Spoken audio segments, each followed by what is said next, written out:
Et notre invité, le commissaire Thierry Guiguet-Doron, directeur départemental de la sécurité publique. Bonsoir commissaire, bonsoir monsieur le directeur, merci d'être avec nous. Nous sommes en pleine période de l'opération Tranquillité Vacances. En gros, c'est un dispositif où on prévient les forces de l'ordre que l'on quitte son domicile pour une certaine durée afin qu'il y ait des patrouilles. Avez-vous les effectifs suffisants pour assurer cette mission ? Oui, bonsoir Anthony, bonsoir à tous et à toutes.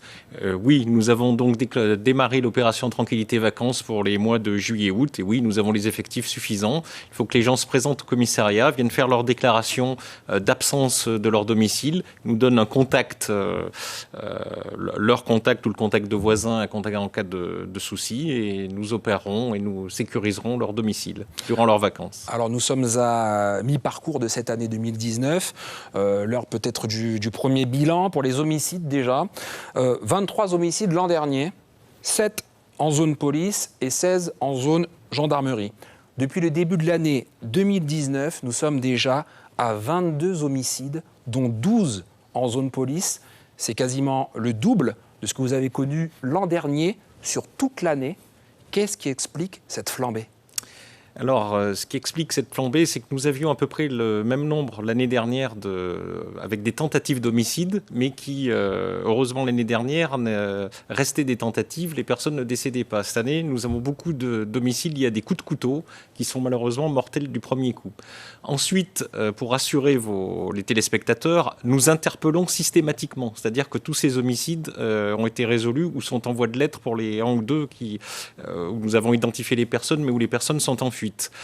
Et enfin, ce sont essentiellement des homicides intrafamiliaux, puisque la grande majorité, ce sont des conflits entre concubins, entre mari et femme, qui malheureusement vont jusqu'au coup de couteau. Alors, ce que je souhaiterais dire aux gens, c'est que justement, à travers nos divers partenariats, nous travaillons avec des psychologues, avec les psychiatres de Cayenne, avec le centre d'aide aux droits de la justice, et sous l'égide du procureur de la République et l'autorité de monsieur le préfet, nous avons tout un travail partenarial de sécurité du quotidien pour la fameuse PSQ, de limiter la fameuse PSQ ou SQ selon les endroits, et qui a pour but justement, à travers ces partenariats, de créer des groupes de partenariat opérationnels. Et ces groupes de partenariat, nous travaillons sur un sujet, et nous essayons d'aller au bout de ce sujet, de le résoudre avec les partenaires locaux. La police municipale, la municipalité de Cayenne, la justice. Et au vu des chiffres des homicides, est-ce que ça ne montre pas clairement les limites d'action finalement ? Alors, c'est deux choses différentes. C'est extrêmement difficile d'intervenir sur un homicide comme ce week-end où une dame donne un coup de couteau à son conjoint. C'est tout de suite, c'est de l'immédiat. On ne peut pas être derrière tout le monde.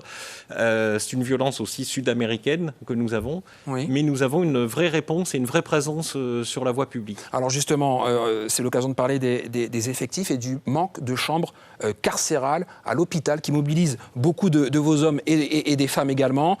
Où en sommes-nous de cette question ? Je rappelle juste que l'an passé, elles ont représenté 18 000 heures de travail, soit l'équivalent de 12 fonctionnaires par jour bloqués tout au long de l'année pour assurer cette mission.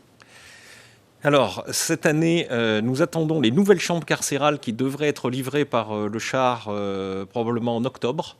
C'est en bonne voie cette fois. Et nous avons effectivement une diminution des heures de présence à l'hôpital liée au fait que la lutte contre les mules, il y a moins de bouletteux depuis le début de l'année. Ouais. Voilà. D'accord, parce que ça a un impact, et on peut le dire, sur les brigades de nuit en fait. Voilà, les bouletteux, nous sommes obligés de les garder donc dans ces chambres carcérales le temps qu'ils évacuent ces boulettes, et ça nous garde et ça nous bloque effectivement beaucoup de temps.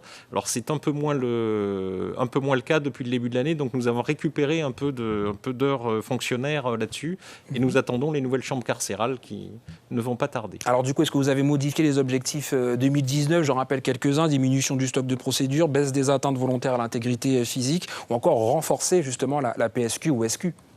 Alors, sur la SQ, nous sommes en plein dedans, puisque nous l'avions démarré il y a 1 an, mais de manière empirique et à une petite échelle. Ouais. Et cette année, depuis le mois d'avril, notre direction centrale nous a demandé d'accentuer l'effort sur la sécurité du quotidien, donc de développer les groupes de travail opérationnel, donc ce que j'expliquais en partenariat avec la RCT, par exemple les transporteurs, avec les bailleurs sociaux, pour travailler une police concrète et de résolution de problèmes. Nous nous rapprochons de la population, nous cherchons à être en lien avec la population, à aller vers elle, à mieux connaître les problèmes vraiment locaux et ponctuels et à résoudre ces problèmes.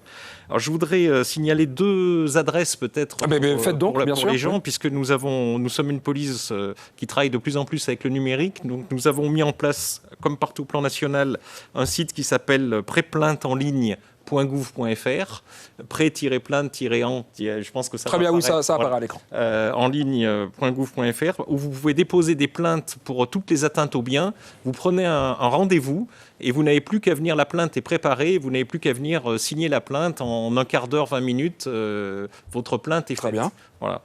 Et nous avons un autre site pour les victimes qui s'appelle victime-cayenne@intérieur.gouv.fr, où les victimes de différents actes peuvent nous joindre par mail et nous leur indiquerons les documents nécessaires, par exemple, pour venir déposer leur plainte, les personnes à contacter, les démarches à faire pour gagner du temps au moment où ils viendront au commissariat, pour essayer d'améliorer l'accueil aussi des victimes. Commissaire Thierry Guéguet-Doron, merci d'avoir répondu à nos questions, directeur départemental de la sécurité publique. Merci beaucoup. Merci à vous.